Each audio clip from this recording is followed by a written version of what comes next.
Number one, put God first.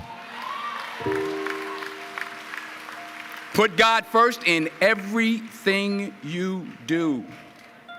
Everything that you think you see in me, everything that I've accomplished, everything that you think I have, and I have a few things, everything that I have is by the grace of God. Understand that. It's a gift. 40 years ago, March 27th, 1975, it was 40 years ago, just this past March, I was flunking out of college. I had a 1.7 grade point average. I hope none of you can relate. I had a 1.7 grade point average. I was sitting in my mother's beauty shop. They still call it beauty shops now? What they call it now? Yeah, I was sitting in the beauty parlor.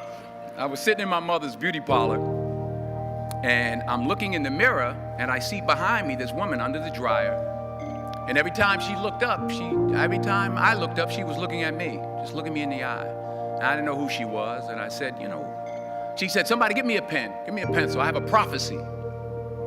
March 27, 1975, she said, boy, you are gonna travel the world and speak to millions of people. Now mind you, I was flunked out of college. I'm thinking about joining the army. I didn't know what I was gonna do, and she's telling me I'm gonna travel the world and speak to millions of people. Well, I have traveled the world, and I have spoke to millions of people. But that's not the most important thing, the success that I had. The most important thing is that what she taught me and what she told me that day has stayed with me since. I've been protected, I've been directed, I've been corrected. I've kept God in my life and has kept me humble. I didn't always stick with him, but he always stuck with me. So stick with him in everything you do. If you think you want to do what you think I've done, then do what I've done and stick with God. Number two, fail big. That's right. Fail big. Today's the beginning of the rest of your life, and it can be very frightening. It's a new world out there. It's a mean world out there, and you only live once.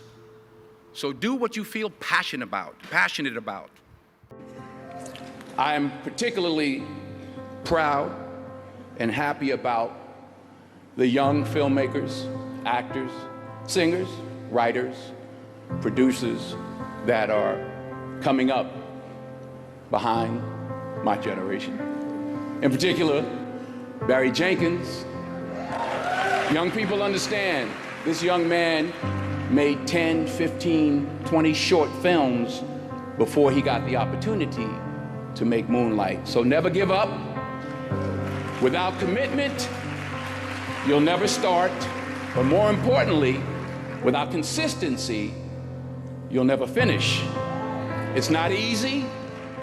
If it was easy, there'd be no Kerry Washington. If it was easy, there'd be no Taraji Henson, P. Henson.